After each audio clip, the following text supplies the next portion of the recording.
మన తండ్రి అయిన దేవునికి స్తోత్రము కలుగును గాక. ప్రియమైన సహోదరి సహోదరులకు నా హృదయపూర్వకమైన ప్రేమపూర్వకమైన వందనాలు మీ అందరికీ తెలియజేస్తూ ఉన్నానండి. మీరు ఎవరు?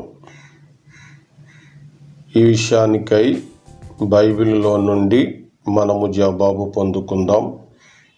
1 కొరింథీ 6వ అధ్యాయము 19వ వచనములో రాయబడి ఉంది, మీరు మీ సొత్తు కారు. దేవునికి స్తోత్రము కలుగును గాక. ప్రభువుని నమ్మి బాప్తిసం తీసుకొని ఆయనకు సమర్పించుకొని జీవించేవారు దేవుని సొత్తైన ప్రజలుగా ఉన్నామని అర్థం.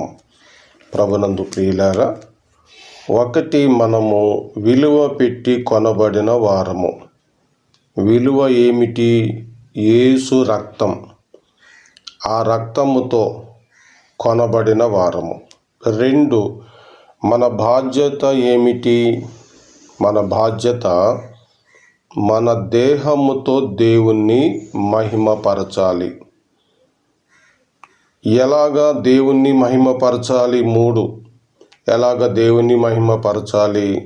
జారత్వమునకు, విగ్రహారాధనకు దూరముగా పారిపోయి మనము దేవుణ్ణి మహిమపరచాలి. 4వదిగా మనము ఏమై ఉన్నాము అంటే పరిశుద్ధాత్మకు ఆలయమై ఉన్నాం. 18వ వచనం. 5వదిగా మనము ఎవరితో ఉన్నామంటే 17వ వచనం, ప్రభు ఆత్మతో ఏకాత్మై ఉన్నాం. ప్రభునందు ప్రియులారా, వచ్చుచున్నవాడు ఆలస్యము చేయక వచ్చు దినములలో ఉన్నాం.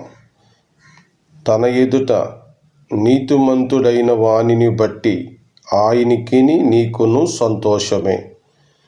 పడిపోకము, పరిశుద్ధతలో ఉండుము. ఇంకను ప్రభువుని నమ్మక, ఇంకను విశ్వసించక, ఇంకను దూరముగా ఉన్నావా? ఇప్పుడే రక్షణ దినం. ఈ దినమందే ప్రభువుని నమ్ముకో, బాప్తిసం తీసుకో, ప్రభు ఆత్మతో ఏకాత్మై ఉండుము. ప్రభు ఈ వాక్యము మన వినికిడిలో ప్రభు దీవించును గాక. ఆమేన్. ప్రేమ నమ్మకమైన తండ్రి, ఈ దినమందు ఈ వాక్యాన్ని విన్న నీ ప్రియులను దర్శించండి. నీతో ఏకాత్మ కలిగిన వారై వారు బ్రతికే భాగ్యము వారికి అనుగ్రహించండి. నమ్ముకొనని వారు నమ్ముకొని నీకు సాక్షులై విశ్వాసమందు బలము పొందుటకు సహాయం చేయండి. ఈ మాటలు విన్నవారి కుటుంబ అవసరతలు, అక్రతలు నిండుగా తీర్చి ఆదరించి కృప చూపించుమని యేసుక్రీస్తు ఘననామములో ఈ ప్రార్థన అడుగుచున్నాము తండ్రి. ఆమేన్. మన తండ్రి అయిన దేవుని దయ సదాకాలము మీకు తోడుగా ఉండును గాక. ఆమేన్.